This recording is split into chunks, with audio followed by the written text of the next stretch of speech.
Hi everybody. I wanted to do just a little tiny makeup thing just for fun. I woke up this morning feeling very inspired, wanting to just do a little makeup for my singing video and my talk video. It's like the only chance I get these days to actually do makeup anymore because we're not performing. I used to do this every day, 5 days a week, and it used to take me hours. I think this took me maybe 30 minutes to do, which is interesting to see how much skill I've developed in which I can do this very quickly. So there it is. Hi everybody. This morning I was inspired to do some makeup, and this look is something that I've done, that I did for over a decade.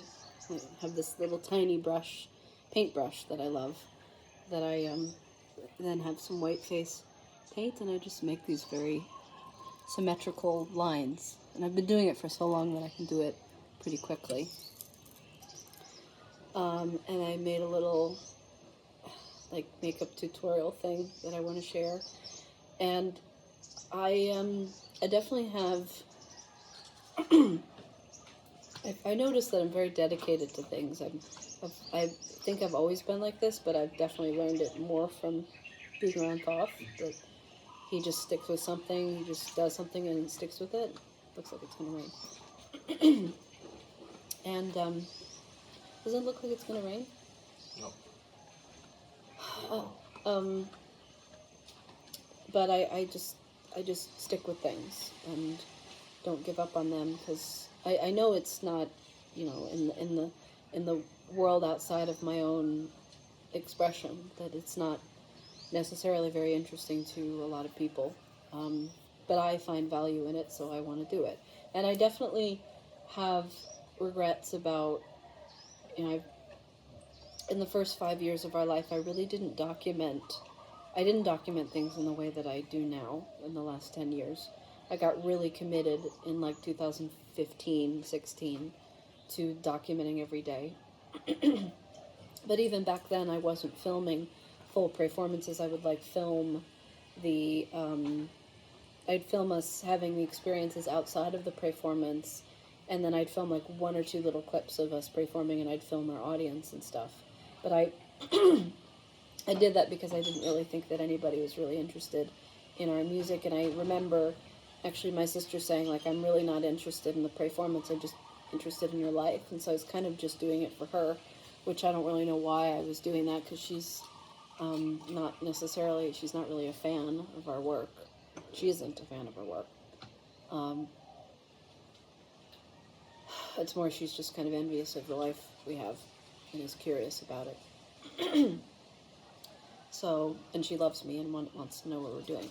So I regret that, and it's only been ever since the beginning of 2020 that I started to document the full prayformances with no interruptions. And it's only because actually our friend Bragitta, Mystical Mutants, who's been following us for as long as the channel has existed, said, why are you cutting parts of the prayformance out? I want to see the whole thing. And she's actually a fan. She's been following us devotedly and helping like share her favorite sections of each video for years. Watches everything very dedicatedly when she has time, which I really appreciate a lot. So she's someone who I really continue to make the videos for and the vlogs for. But now we're not like doing the prayformances in the way we were, so I don't have the ability to like film.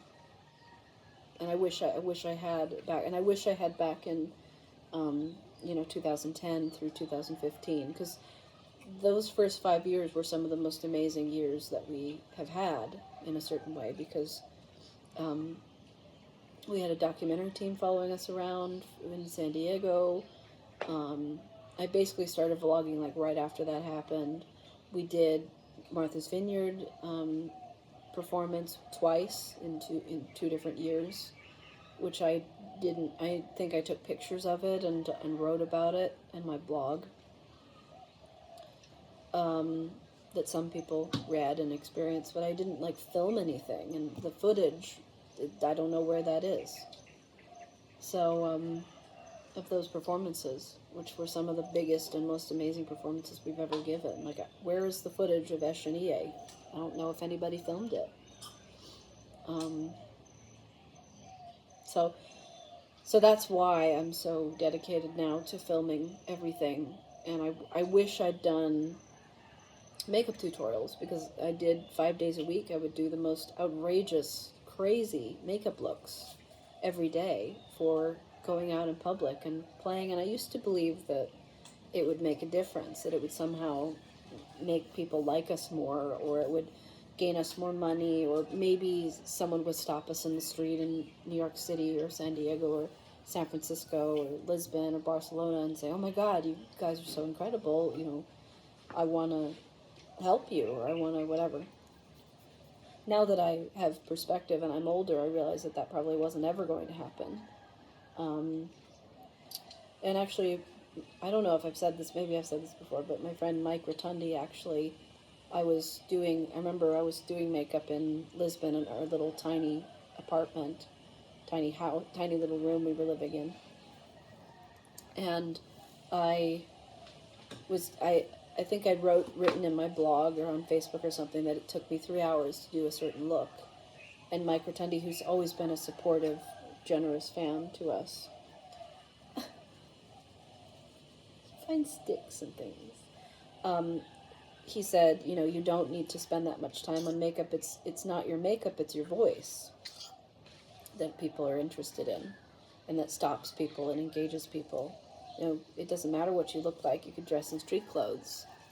And he was right. I don't need to, and it took me like a decade to really realize that I could be dressed just how I regularly dress every day. Because basically, I'm dressed the way I would usually dress. And the prayformance look was me doing my hair and doing a crazy makeup look, which I'm not just going to do any day all the time unless it's for a performance. So, but I do want to document my makeup looks, because I really didn't. I took pictures and I shared them on my Facebook wall or something for friends. And I really want people to see that. It's something that I'm really quite skilled at. And I did some amazing looks that really nobody has seen. Anyway, it's the same as everything else.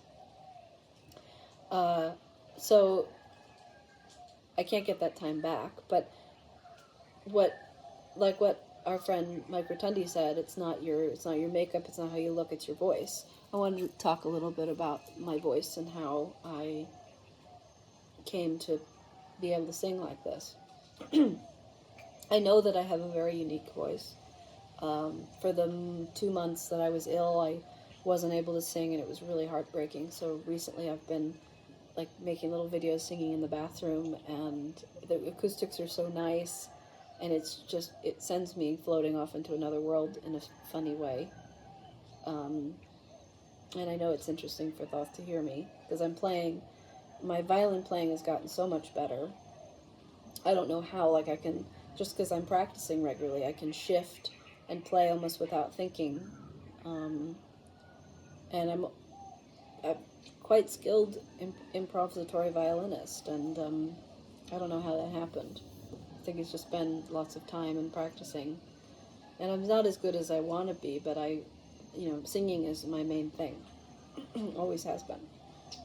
So I've always been able to sing. It's been, how many? I started singing probably when I was 5. My dad had a recording studio in the basement of both houses we lived in New Jersey and Nashville. And there would be very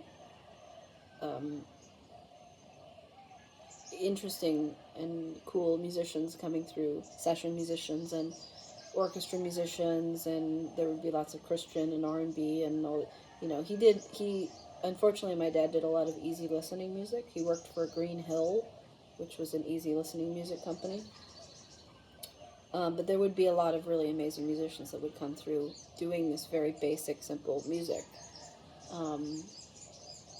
it made money. So, and I realize now that that's kind of why my father could never really see Thoth in me, and he wasn't really very encouraging in regards to my improvisatory, creative way of making music. Because he's not a creative musician. He was a musician who wanted to make money and take care of his family, of course. You know, he had 2 children and a wife to take care of, so he couldn't be like, he didn't feel like he could be like exploratory. My dad reminds me a lot of like Steve Vai, because my dad is like Steve Vai if my dad had actually gone off and done his own thing and had an imagination and been like really cool. My dad's he's like a really skilled guitarist.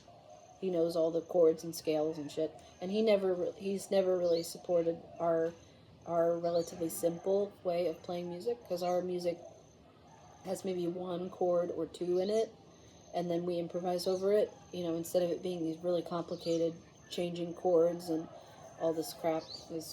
That's just distracting for us, because it's really about our voices and our singing. So I'm really proud of myself for how I've been able to, like, I can now sing our music by myself. I can now do this solo, and it's really good for me to like go in the bathroom and practice it every day. One of my other regrets of prayformance life in the past is that I didn't give myself as many chances to go out and play solo. I think in the 15 years we played solo, we played together. I played like maybe a handful of times solo, and I think one of the main reasons I didn't feel ready. I was scared. I had a lot of chances to like do solos in the prayformance from the very beginning, but I'd like have Thoth dance in front of me, or I was just shy. I didn't feel confident enough. I did an amazing prayformance in New York City at the Angel Tunnel. I had a chance during it was like a Monday holiday, and I documented it. And I went out. Thoth had to go to a dentist appointment, and I went out by myself and to the Angel Tunnel. Went on the train, and I left things in the house and had to go back and get them. It was just a nightmare. But I got to the Angel Tunnel, and I got to play for about an hour solo. And I had totally acoustic with just me and my violin and singing. And it was quite amazing for me to do that, because I'd never done anything like that before. But it's not something I was able to do very often, because we were out there 5 days a week, and I couldn't, do any more than that vocally or physically, stamina-wise. I wish I'd had the ability to do that, because I don't know if opportunities like that will, the ability to play regularly will exist again. I don't know. That consistently. And then I played solo. I went to I would go into Golden Gate Park sometimes and play by myself at the tunnel with Kira. Kira would dance with me. So I had a couple of chances, but not in any consistent way. I know it was because I was just nervous and scared, and I didn't feel ready. Just the same as I didn't start teaching voice until I was 32, because I didn't think I was ready. And the same thing, I didn't feel like I was ready to paint on canvas until I was 36. And I've been painting forever and ever, just not on canvas. So I'm kind of a late bloomer. You see the bird? You want to eat the bird? Yes, you do. Yes, you do. So my voice has always just kind of been there. When I was really young, I had more of a breathy voice. My sister would mock me all the time when I was little. She would go, because that's how my voice sounded. It was very breathy. I always had this kind of I had a kind of a pip squeaky kind of voice. But it was very breathy back then. And then I would sing in the studio with my dad. You can't get the birds. From when I was 5, Daddy would have us sing on different little kids' albums. And all those albums are gone now, because we had to throw them all out with my mother's stuff after my aunt moved away from Nashville. I got to listen to them when we were there in Nashville, a couple of little things and made me cry because to hear me and my sister singing when we were like 6 or 7 years old. And I think I started training with violin when I was 7 because I saw some kid at school with the violin, and I went home crying because I couldn't describe to my parents what it was. I just said it has this scrolly thing. And they realized it was a violin. I had a horrible time with violin lessons because I did Suzuki, and I had some Irish fiddle lessons, and and then I had some really serious classical lessons when I was 16, 17, which I never jived with any of it because it was just too regimented and too controlled. None of it was freeing, expressive stuff. It's only when I met Thoth that and I hadn't really played violin for years. When I met him, I think I'd stopped when I was 16, and I met him when I was 20, almost 21. So I really hadn't played in maybe 4 years. So, but one of the best things my mother did for me is she said, I wanted to sell my violin because it's probably worth like $2,000 or $3,000. And she said, no, don't sell it because you might need it. Who knows? You might pick it up again one of these days. And she was right. And it's been, it took me a long time to actually learn. Probably took me 10 years to even just learn how to play violin and sing, because there was a lot of time in which Thoth and I were like playing violin, like playing ostinatos on the violin while singing, which is really hard. I don't do that anymore because now we have the loops, and I really like being able to put my violin down and just sing, because I see myself as a singer, number one, first of all, always have. And so and then when I was maybe like 10 or 11, I started taking voice lessons, and I remember being exceedingly frustrated.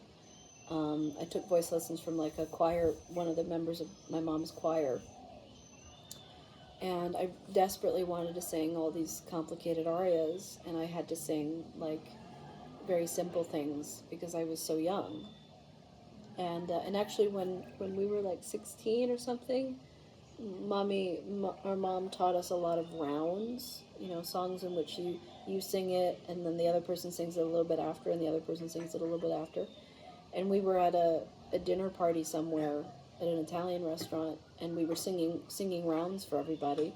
And some producer guy who worked with some, like Sony or something, heard us, but he was very drunk, and he said, "Oh, I think we could make this into something."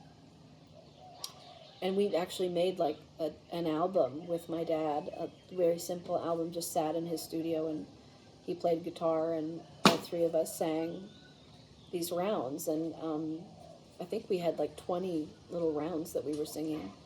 So that was interesting. There was a moment in which we might have like gotten signed to a label singing rounds with my mother. Ugh, it would have been horrible.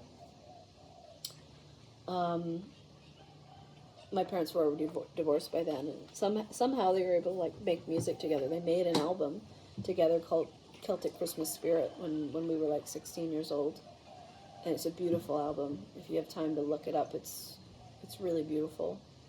It's kind of like Enya, lots of layered vocals, but it's all Christmas music, part of the easy listening thing. And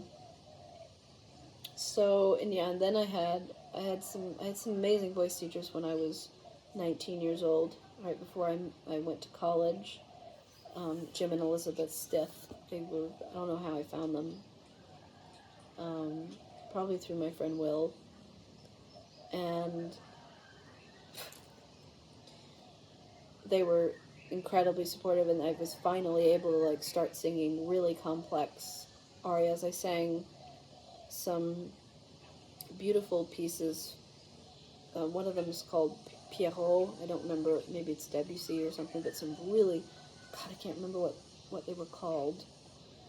But they were these amazing arias that were just French, like folk songs, but really complex coloratura. I can't believe I never recorded myself singing those. I do have a little like demo album that my dad made for me before I went to college, of all these little arias that I loved singing. I don't know if I have it. I probably don't have it anymore. So that was a really big growth spurt for me. And I remember even when I was like 10 years old, I would sing. Mom would point to the back seat of the car and say, sing the high notes to me. So I always could sing really high, even from when I was really young. I don't know, it's just a natural ability. My mom could sing, the top thing she could sing was a high C, and there was an album of her singing in a light opera that she did, La Boheme. She actually did it with Howard McGillin, the guy who later played the Phantom, when we went to see it when we were kids. And yeah, so I always was it, and I only started learning like the whistle tone thing. I kind of taught myself that when I was maybe in my early 20s. We were in Lisbon, and I was listening to a lot of whistle tone Mariah Carey stuff, and in our little room in Lisbon, and we were out there playing 5 days a week.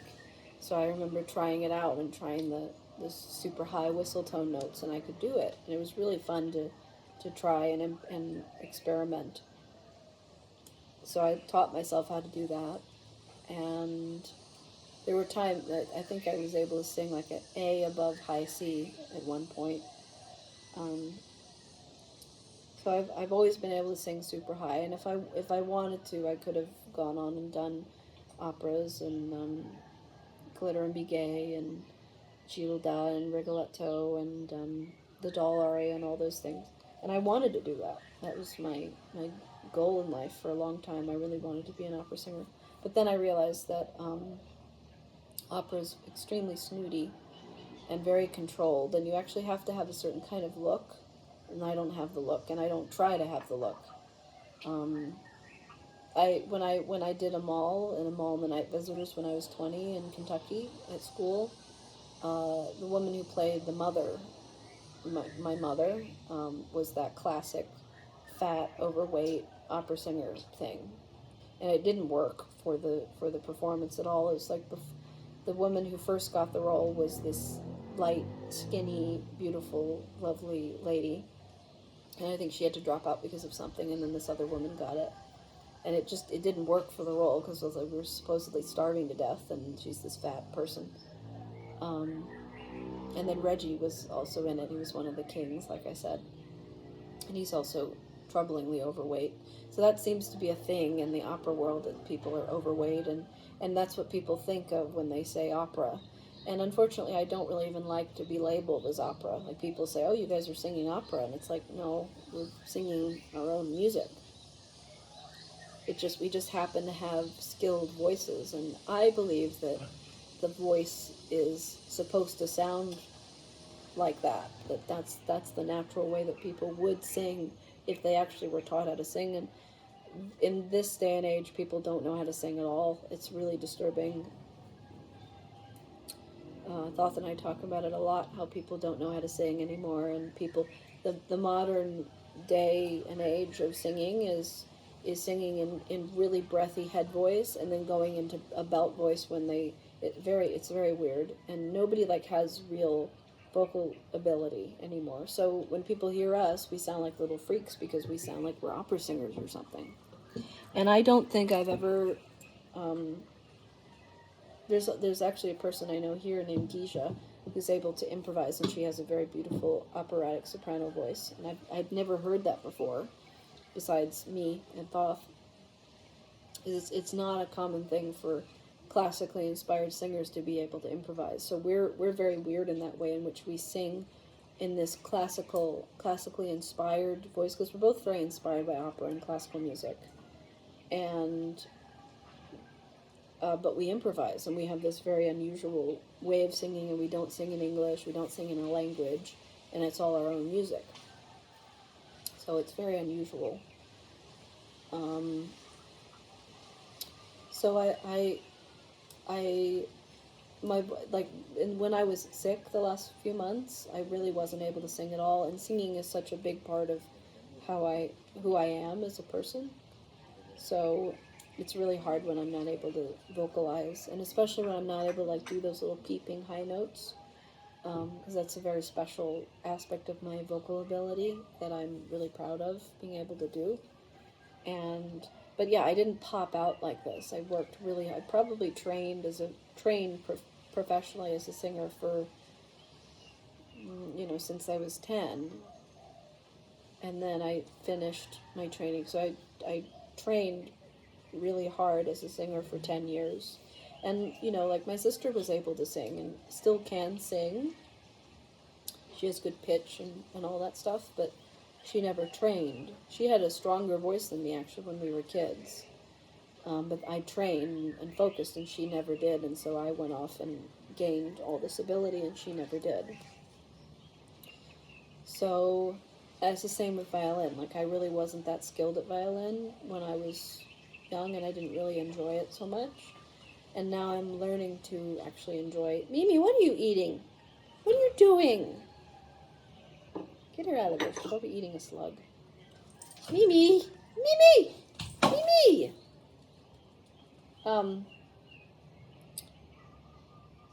So I have a lot of experience, and I think I've said this before, but it's been interesting to see how much more skilled I am as a musician and as a singer, and how now the world has like shut away. We don't have opportunities to share our work anymore. And now I just do it in the bathroom for my own joy, and I film it. I'm not disturbed by that in the way that I was before. It took me like maybe 3 years to get over that fact that, like, in the 15 years that we've been playing, it's like our skill level has increased. It increases all the time, and then our opportunities to do it have just diminished into nothing. Because the world is this way. The world is focused on computers and phones and social media and all that. And I share what we do on social media, online, but it's not the same as seeing it live. It never will be. So, but yeah, it took me a long time to kind of get over that. I'm really thankful that I can still sing, and that Thoth can sing, and he can do what he loves still, and I can still do what I love, and I don't need people to see it, but I can still do it, and I'm really grateful, actually, that I'm enjoying doing it just for the sake of doing it, because it's taken me a long time to actually be able to do that. It's definitely not an easy process of going from, like, being a professional performer who performs every day for a living to being, kind of a indoor, socially isolated person who still is totally obsessed with being creative and expressing myself, but don't have opportunities anymore to share. But I have this opportunity, so I'm taking advantage of it, and I'm grateful for it. I'm grateful for any of you who listen or comment or anything, or listen to us singing, and it really means a lot to me. Thank you. Something Bunny did just remind me, something that's Bunny just reminded me of something that's important to share about why I don't do opera and decided to do what I love to do with him and by myself. I decided not to do, the main reason I decided not to do opera is because opera is very controlled. It's very regimented. You have to do it the same way every time. And I never like that. I don't like that. And I've found that as I've become an improvisatory musician, that's what I do, that I hate singing the same thing twice. I hate it. It drives me nuts. If I ever have to, like, the loops can be the same, but they're so open and flexible that I can do something different every time. And we've talked about in the past of, like, doing, making an hour-length album of, like, the same piece repeating over and over again, just to make a point that the piece will always be different, and we're always going to change, and it's always going to evolve. and that's the thing I love so much about what I do, is that I can literally sing whatever I want. There's no point in which I like have to fucking sing the high C or the high F or the high G or whatever. And I don't like that. And I remember several months ago, actually, when we first got here, I started thinking about maybe I wanted to try singing opera again. And I did, and I tried some stuff out, like the aria, Gilda's aria in Rigoletto, Caro Nome. And I realized how annoying it is to me, because I don't like this thing of like, you sing it, you learn it, and then you have to repeat it over and over again and sing it the exact same way. You can't ever change the way you sing it. It's not improvisatory. There was music, like Baroque music, at a certain point in which you could kind of improvise around pieces. That was kind of expected of you. But now it's, these pieces are hundreds of years old and you're expected to sing them the exact same way every time. And it's, so that regimentation, I just hated. And I didn't realize how much I hated it until I met Thoth, and I realized that I could fucking sing whatever I wanted to. And I love that about the music that I make and the music we make together, is that it's so open and flexible. It's open to anything, and it's so creative.